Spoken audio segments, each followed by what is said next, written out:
Travis Wayne Goodsell, and I'm reading my lawsuit against the Church of Jesus Christ of Latter-day Saints. This is part 2, counts under the second section. This is U.S. Code 2381, treason. Upon entry into the United States, count 1, on 4 January 1896, the defendant owed allegiance to the United States, being required to meet the requirements of the Edmunds-Tucker Act. The defendant, however, does not celebrate their joining the Union, but celebrate on the 24th of July their initial settlement, celebrating their fleeing of America, their theft of Mexican land, and establishment of the Kingdom of Deseret. I have been forced to celebrate this alternative day, being a state holiday, as there are government and business closures and traffic limitations on this day. Count number 2.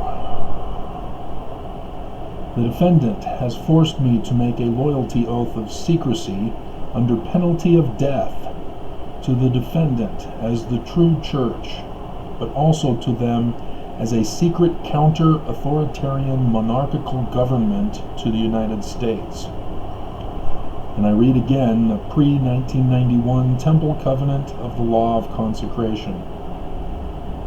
You and each of you covenant and promise before God, angels, and these witnesses at this altar that you do accept the law of consecration as contained in this, the Book of Doctrine and Covenants,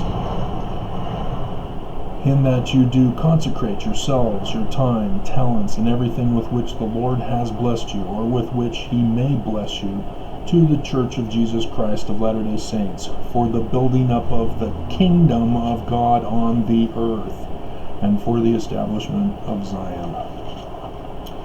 The defendant has deceived me as to their status once in the Salt Lake Valley under Brigham Young, as the Kingdom of Deseret, a separate nation from America, usurping the land of Mexico and establishing an authoritarian monarchy. Count 3. Evidence shows the defendant has been working with and doing the bidding of the Russians in destroying America and supporting the Russians' puppet president of the United States.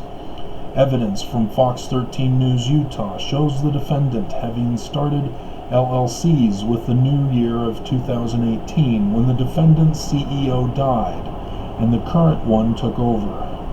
The report exposes that deposits totaling $32 billion were laundered through the LLCs and into the stock market. Evidence from the federal tax bill signed at the end of 2017, of which former Utah Senator Orrin Hatch claimed the bill as his baby, shows it was designed for corporations just like the defendant and those with LLCs.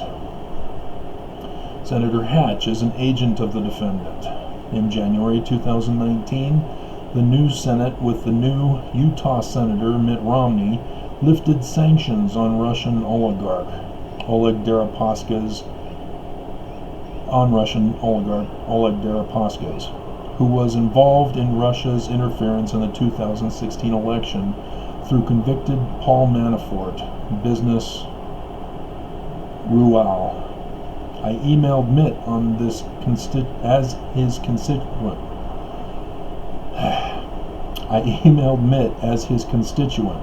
To not vote to lift it.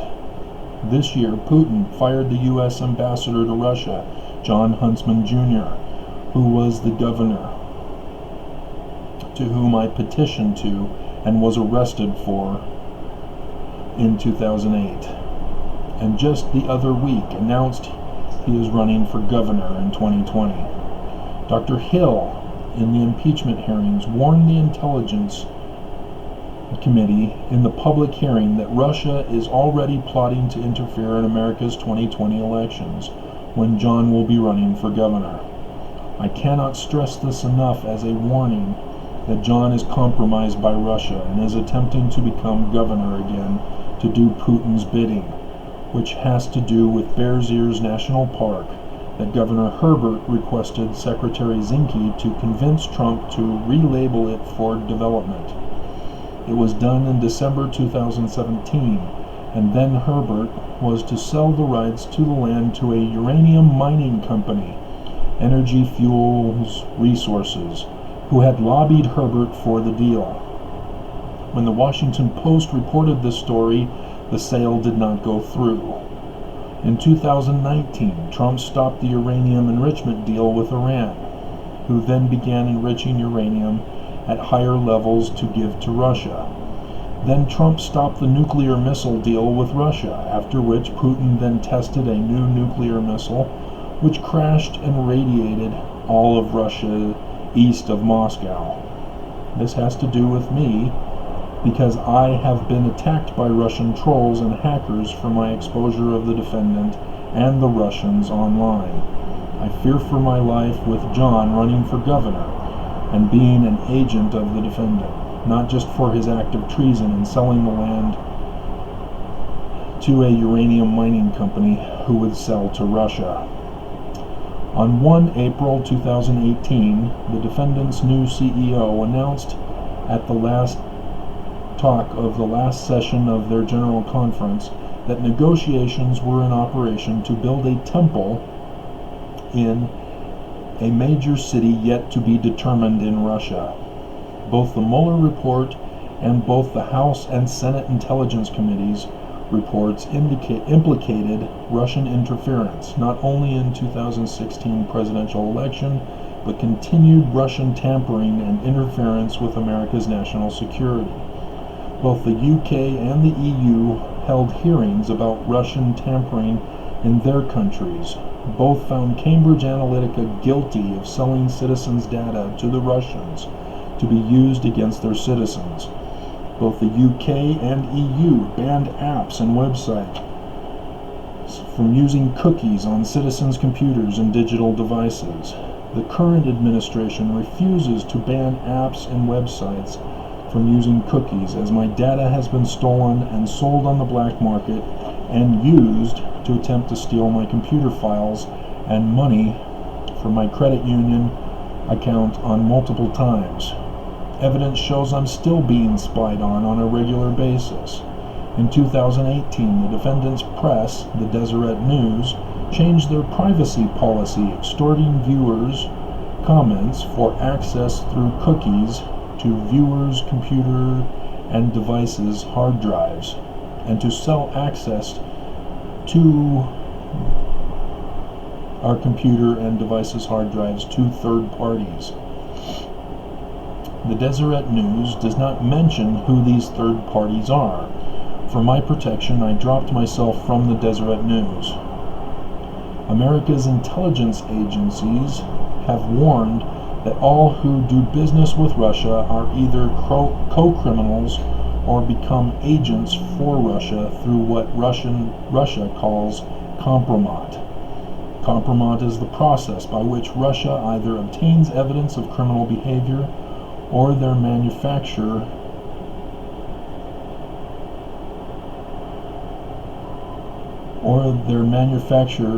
criminal behavior on all who have positions of prominence in either government, business, or religion, or those of their loved ones, for the purpose of extorting compliance when called upon when it serves Russian interests. Loyalty oaths involve those under compromat to commit crime to secure their loyalty with the threat of punishment for the crimes if failure or refusal to commit the crimes occur. In 2018's April General Conference, the new CEO of the defendant took away my opportunity to become a high priest, which is essential for my placement in the afterlife, and he stopped my visits from home teachers, as the new ministry program does not require visits. What is curious is that the defendant only would build a temple in an area where they where there reached a specific number of Melchizedek priesthood who are paying full tithing in order to justify such a temple. The defendant has therefore led me and other agents to believe that recruitment numbers are increasing all over the world when new temples are announced. Checking the Russian membership stats showed Russia was short of the requirements for the building of a new temple. As of 2018 stats report, Russia has withdrawn its cooperation with the defendant, as the stats for Russia are blank. After the 2018 national midterms, both senators from Utah, Mitt Romney and Mike Lee, both of whom are agents of the defendant, voted to lift sanctions from the indicted Russian oligarchs' businesses. The defendant is not only betraying America, but is participating in threatening my life, liberty, and property. Count 4. The defendant teaches that Brigham Young is the true successor of the original founder Joseph Smith Jr., because, as they claim, Joseph was murdered by a mob, not to be confused with organized crime, who broke into the jail and shot him. Evidence shows that Brigham instead infiltrated the organization, rose to power, had Joseph murdered so that he could take over the organization. The trial resulted in an acquittal of those accused of the murder, and as such it remained a cold case to this day. I was not informed until college, at the defendant's Ricks College, that Joseph had been running for president of the United States the year he was murdered. The defendant neglected to inform me that Brigham not only ordered the murder of a religious leader, but also a presidential candidate.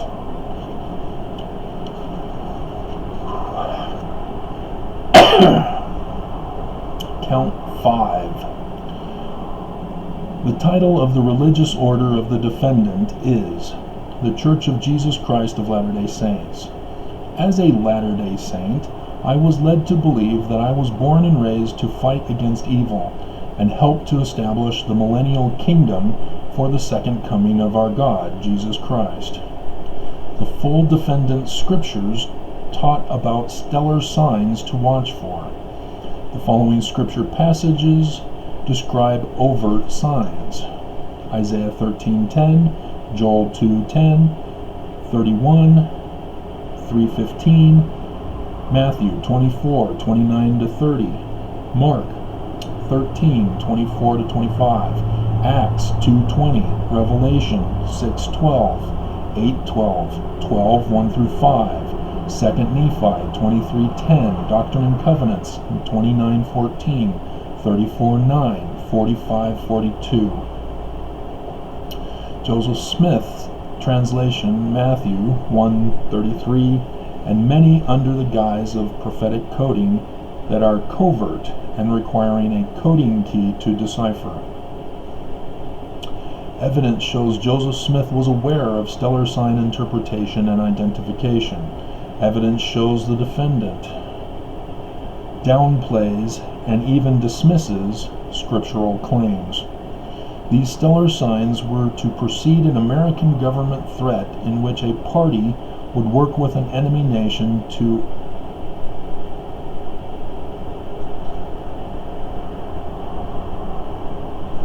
intelligently. I think I have a typo.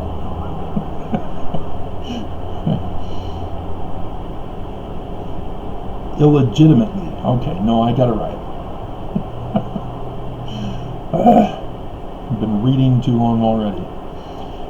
To illegitimately place a party candidate for president into the position of President of the United States for the specific purpose of turning America into a monarchy and destroy the Constitution by taking away the rights of life, liberty, and property of the citizens. At this time, I've been educated that I would be among the Melchizedek priesthood who would rise up against this threat to America, to fight to save the nation and restore the Constitution as the supreme law of the land. My education taught me how to recognize and interpret these stellar signs, and have identified all of them, which have all occurred, and have spent these last several years warning the nation and the world. The defendant, during all these years, has remained absolutely silent, and have not issued a clear warning to the Mormons. Under the current United States President, who has declared himself a monarch and is legally fighting to be impeachable, unindictable, and untouchable from all prosecution and even investigation, and a religious chosen one with all sorts of verbal and tweeted insults, crimes, and bigoted assaults on everyone who challenges him and will not give him loyalty. I have been victimized by Russian cyber agents who have directly attacked my computer systems and my power systems as intelligence officers, and both the House and Senate Intelligence Committees have all reported the threats and the attacks upon our nation. Evidence showing the current president refusing to protect Americans, including myself, and actively attacking me among his many acts in office, designed to not only protect himself from prosecution, but also to sabotage America in a final retaliation if Congress is capable of removing him from office. I am literally being attacked by my enemies, both foreign and domestic. That's it for counts under number 2.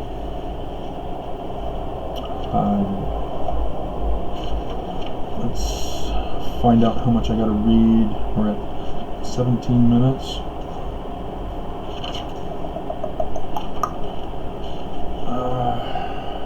Okay, there's counts under 4. Yeah, we'll also read counts under 3.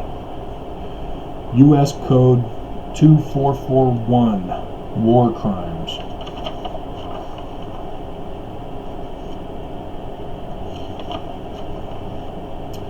War crimes is a long statute.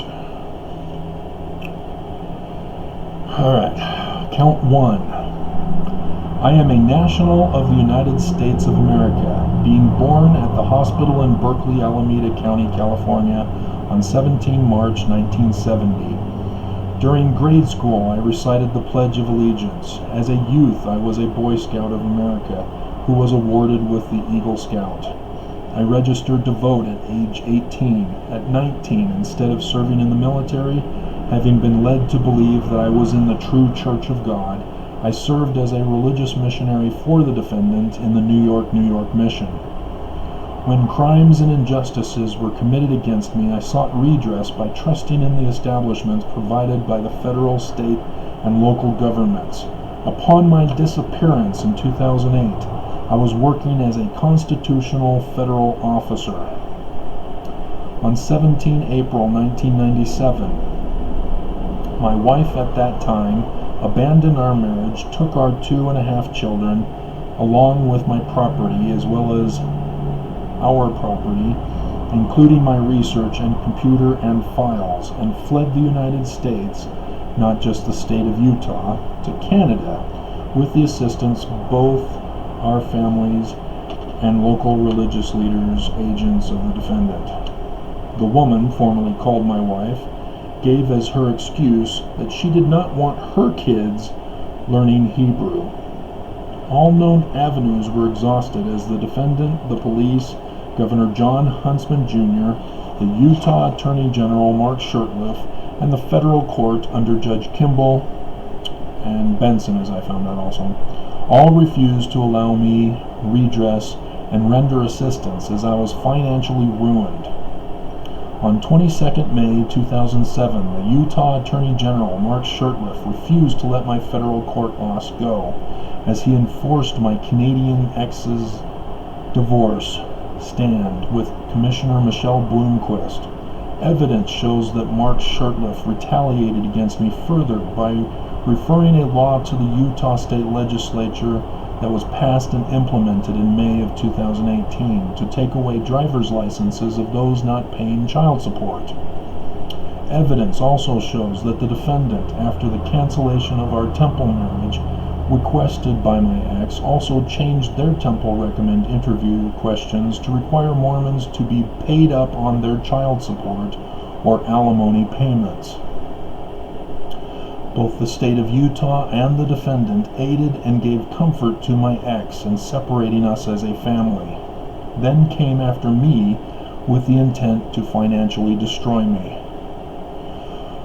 On 6 August 2008, I turned a book about my commentary on the United States Constitution that I had been working on into a petition for redress. Since Judge Kimball had shut down my attempt, Benson technically, by me to seek redress through the regular process. I delivered it to the places that are proper to submit petitions for redress, to the Defendant's Administration Building, the State Capitol for the Governor and the Utah Attorney General, and to the State Courthouse. The Utah Attorney General chose to reply to my petitions, as evidence from my discovery shows, by conspiring with the defendant and resolving to arrest me on 3 counts of terrorist threat, but with the intention to never go to trial, but disappear me from society by indefinitely locking me up in the Utah State Hospital. Evidence shows the defendant ordering my Deseret News article comments, and that they have been paying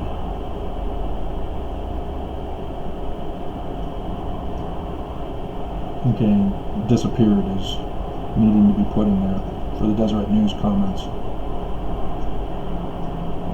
and that they have been paying the evaluator chosen to recommend my incarceration in the state hospital.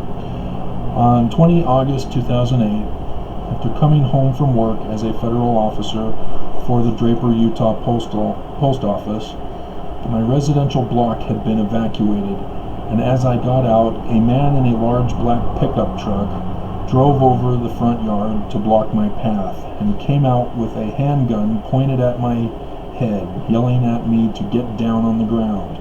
I was read my Miranda rights, and I remained silent as I was placed in the passenger seat of a Capitol Police vehicle.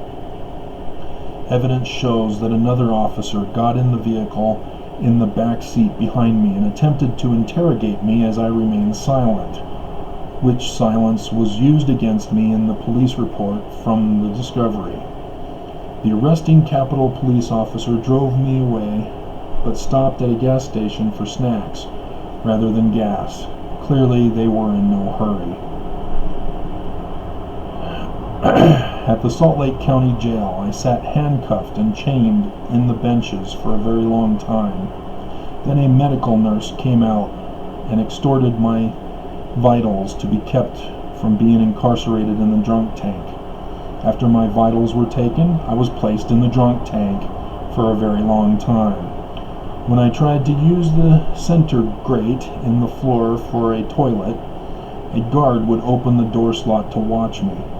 I suspect they wanted to obtain a urine sample and were waiting for me to pee before releasing me. Then I sat in the booking lobby for a very long time as I watched many others get processed, even those who came after me. After my booking picture, I was ushered into an office where a young girl asked me, "Did you write a book?" I replied, "I've written many books." She then stamped papers and I was ushered out to be fingerprinted.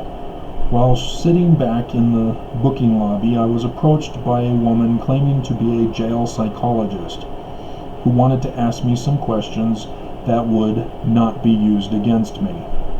She talked to me about philosophical issues and asked me questions for my response to those issues.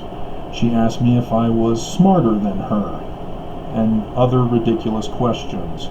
She then talked about living in a democracy, and when I corrected her by stating that the United States Constitution orders us to live in a republic, her countenance dropped. She got up, walked over to the head guard on duty in the lobby.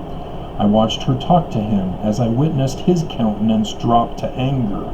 and he walked over to me, took me to a cell, and ordered me to strip naked. I was then sat in an office chair and wheeled down an elevator with a group of followers, and I was ushered into a cell and searched against the back wall, though naked. The whole incident was videoed. My cell had only a thin mattress, which I used as a pillow, and slept on the metal frame of a bed. I was denied toilet paper and other toiletries. I was denied leaving my cell as I was denied showering. There was no table, and the water fountain attached to the toilet only allowed water for 3 seconds and then shut off for a minute before I could get more water. The lights were left on 24/7, and the hall camera pointed into my cell. The air conditioning worked very well. Breakfast, lunch, and dinner consisted of the same meal of 2 pieces of white bread and a bologna slice. Most of the time, they were spoiled. Guards, whose station was right across from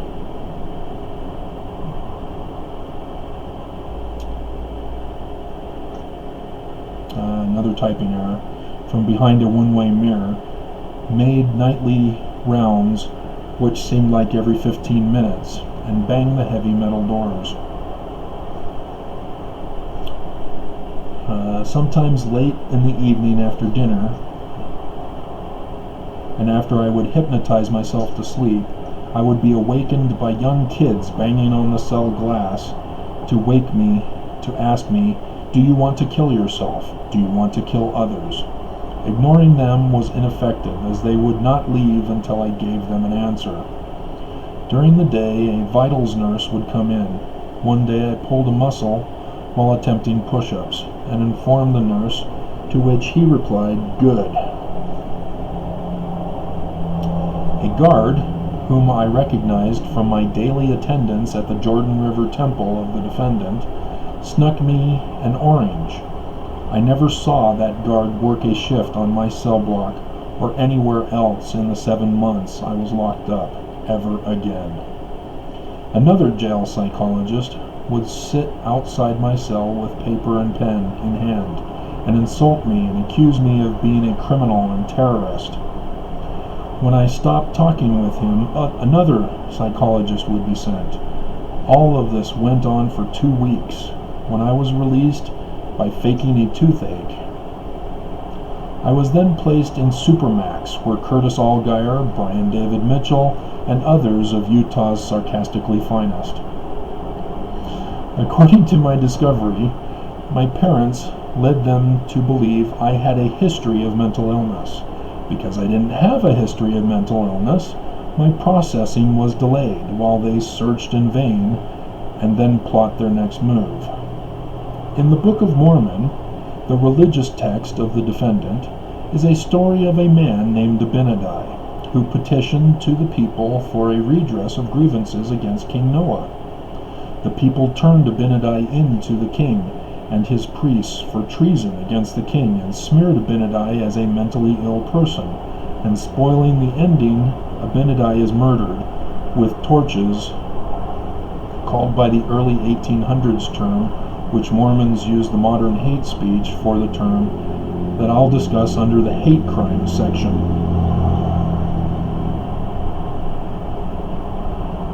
The defendant used a bad example from the Book of Mormon against me, when I'm not the one claiming to be a prophet like Abinadi.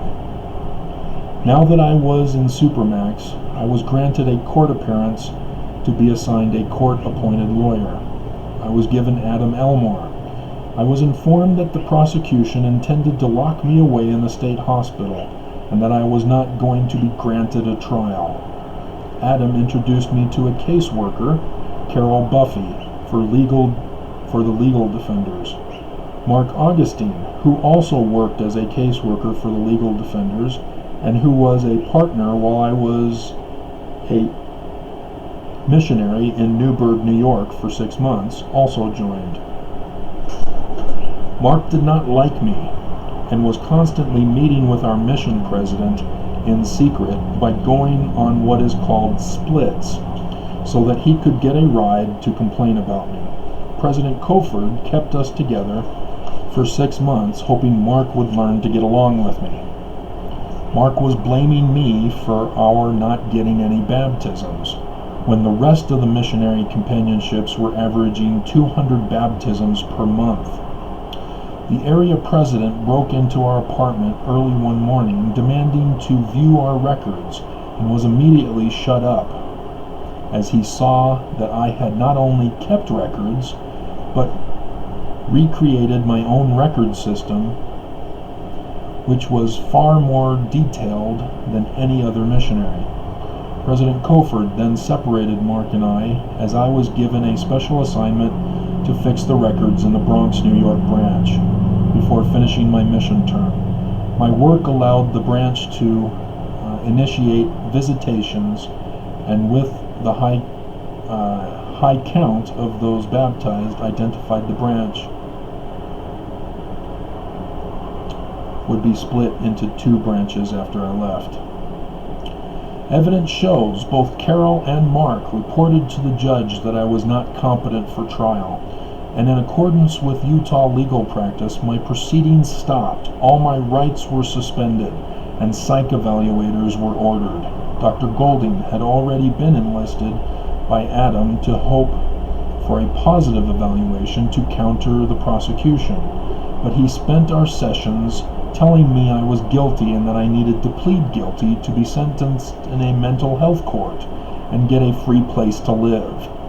My refusal to plead guilty and desire to take it to trial triggered Carol and Mark to file their reports. Mark got his revenge. Evidence shows Dr. Nancy B. Cohn suggested a diagnosis of schizophrenia spectrum disorder, though I was 38 years old and not in my teens or early 20s when, and only when, men supposedly get this diagnosis, and Adam refused to challenge it in the court. Evidence shows schizophrenia is not a real malady in the brain. It doesn't even exist. After the Nuremberg trials, nations at the Geneva Convention and psychiatric associations banned the diagnosis, which was used by the Nazis and in the 1960s by the Soviet Union to disappear critics and opponents and justify torture. Evidence shows that Dr. Cohn's diagnosis was chosen to force drug me at the state hospital. Evidence shows the defendant has been paying Dr. Cohn and still pays her to this day.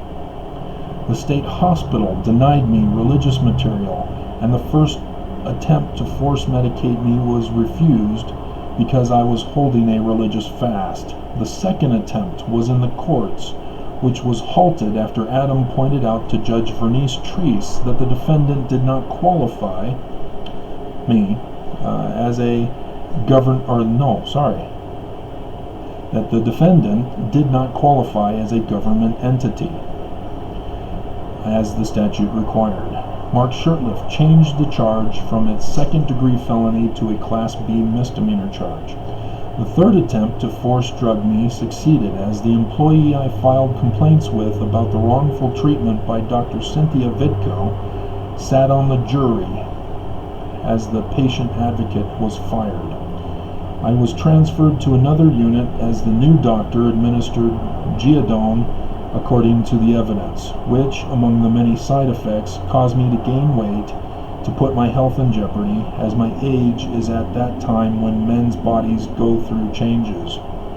According to the evidence, I was placed on another drug, Invega, which needed to be changed because of the severe reaction to the side effects that took place.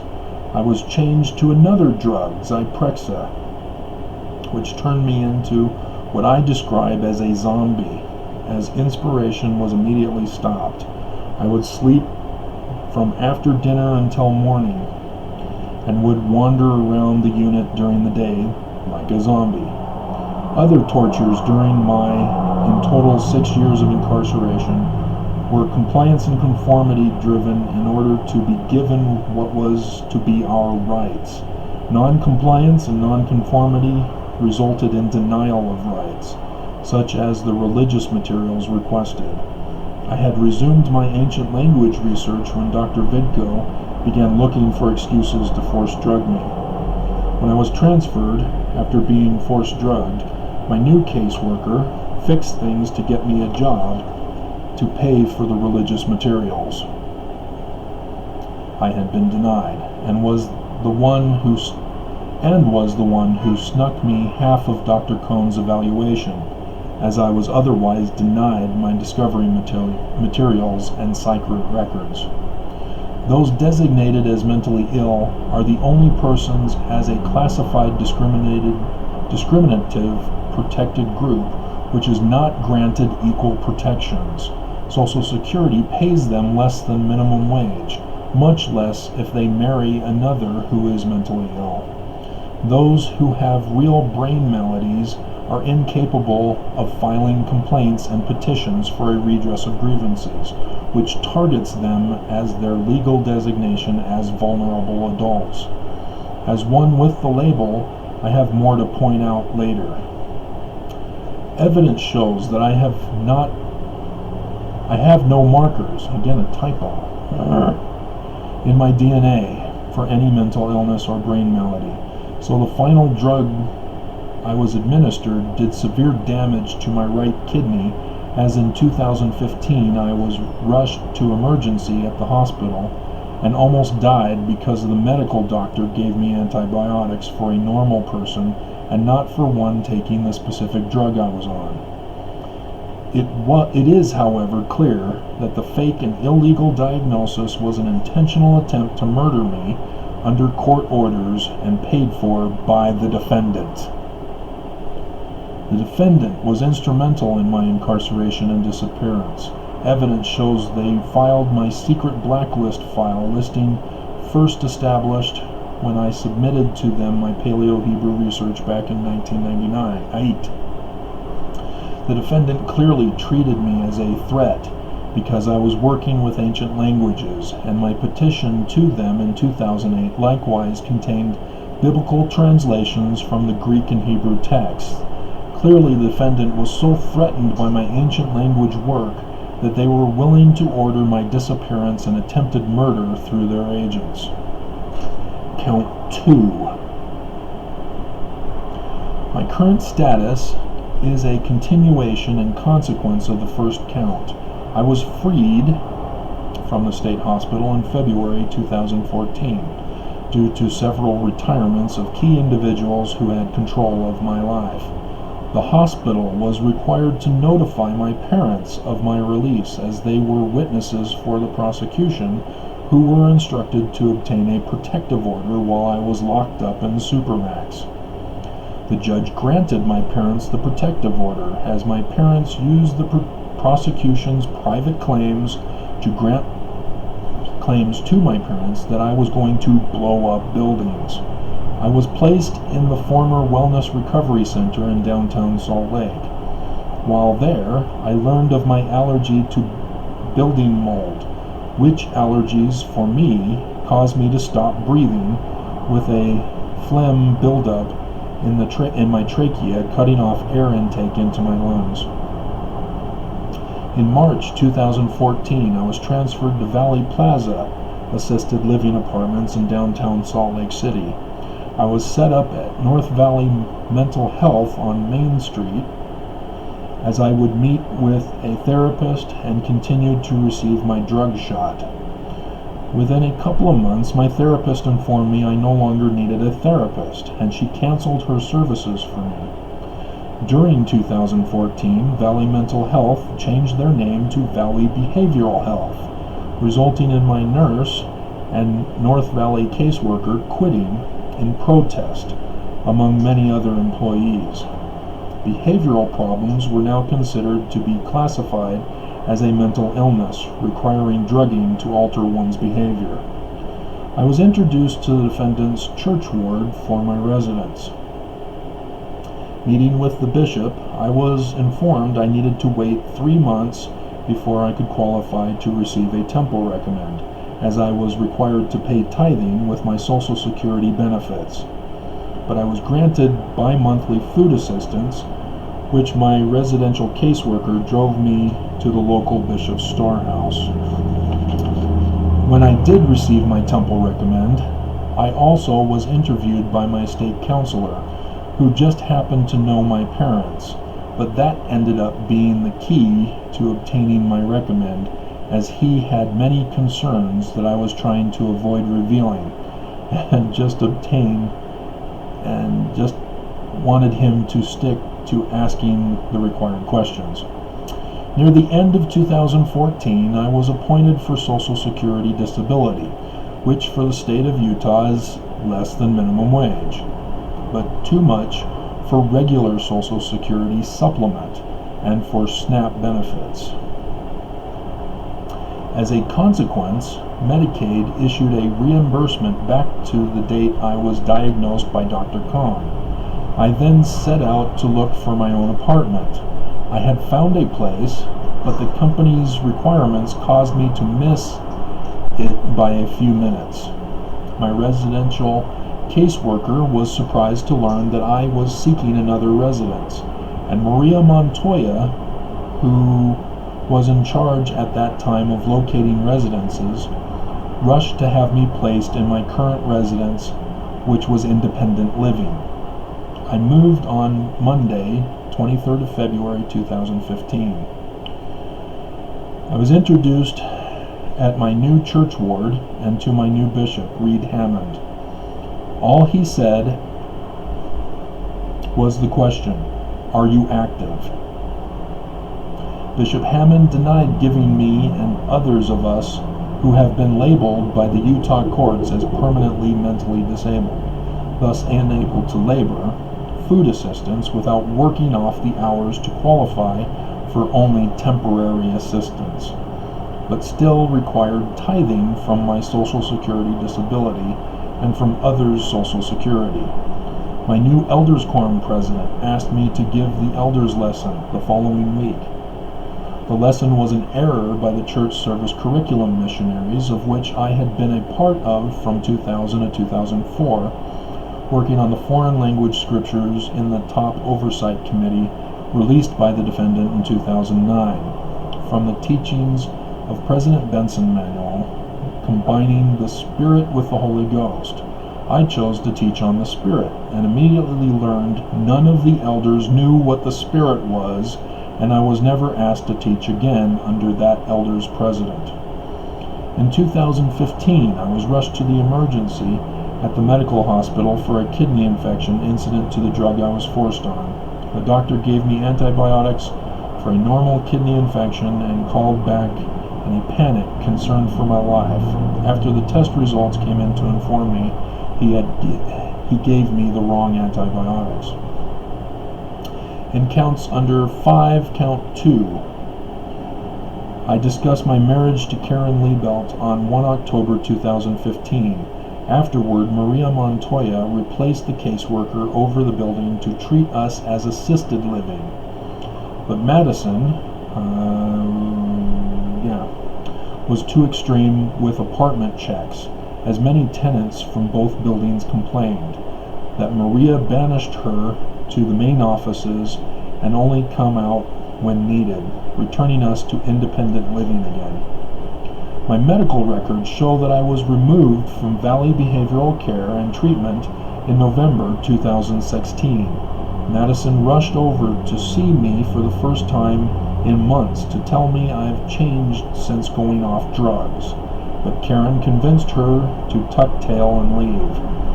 At the beginning of 2017, Karen went through bad withdrawals from going off her drugs of 33 years and had to be hospitalized. Maria Montoya asked if I wanted to move to the Crossroads building, but I refused, as I wasn't going to leave Karen. Madison came over to fail to convince me to divorce Karen. In August 2017, Karen went off her drugs again and went through a bad withdrawal that hospitalized her to miss the total solar eclipse. When she returned, she was still acting as if off her drugs. Maria Montoya was no longer available to take my calls, and neither was Madison. Karen's sister Joyce yelled at me, blaming me for Karen, calling it a marital problem. Bishop Hammond also would not reply, and that year skipped Karen and I for the annual Thanksgiving dinner. In January, Bishop Hammond extorted my coming to church, demanding I take down my YouTube video post about Joseph Smith Jr. being right in the Book of Mormon concerning the fall of Adam. I've not been to church since, and no one has tried to bring me back, but Karen told me Bishop Hammond wanted me back in the state hospital.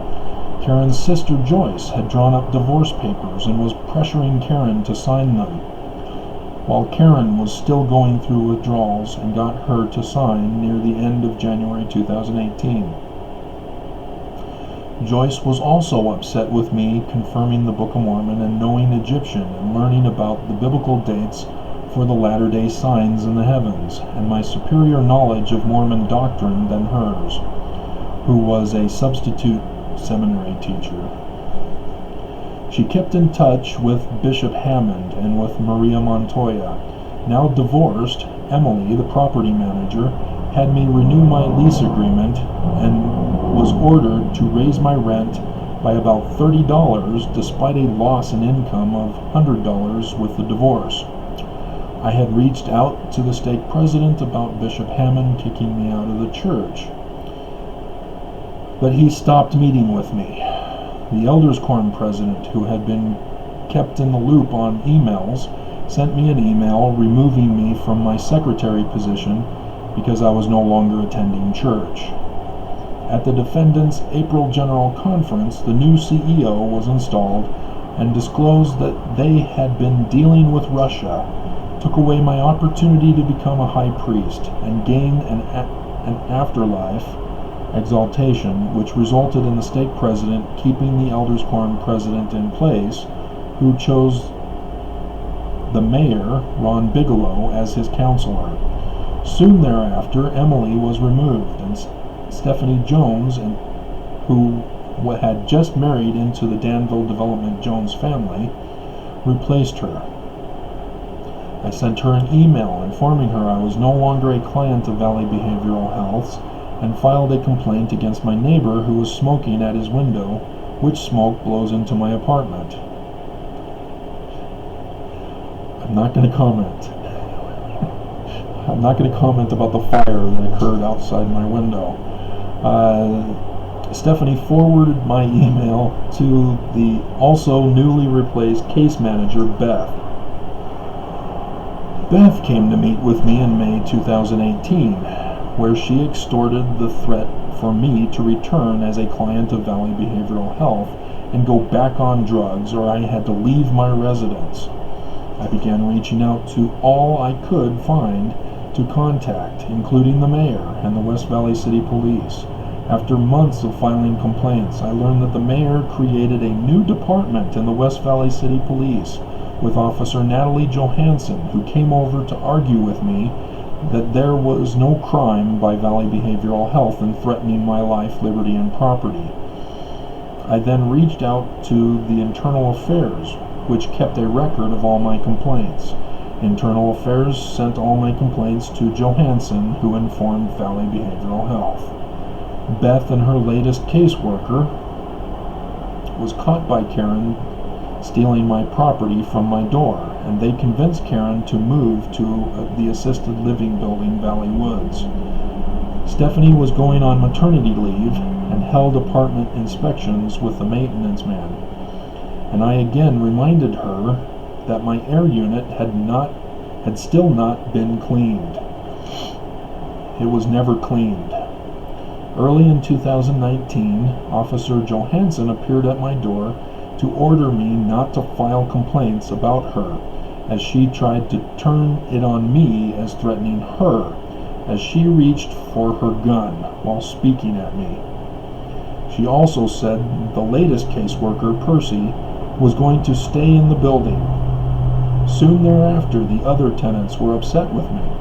They told me Percy was scaring them, that I was secretly calling the cops on them, and that I was going to soon be returned to the state hospital. I confirmed it with other witnesses of the newest case manager, Alicia. I was also told about Benjamin Carney, a clinical director, getting involved in my case. When I received my requested medical records, I learned Ben had placed in a record in March 2019 as if I was still a client of Valley Behavioral Health, even when the previous record was back in November 2016, claiming I was no longer a client.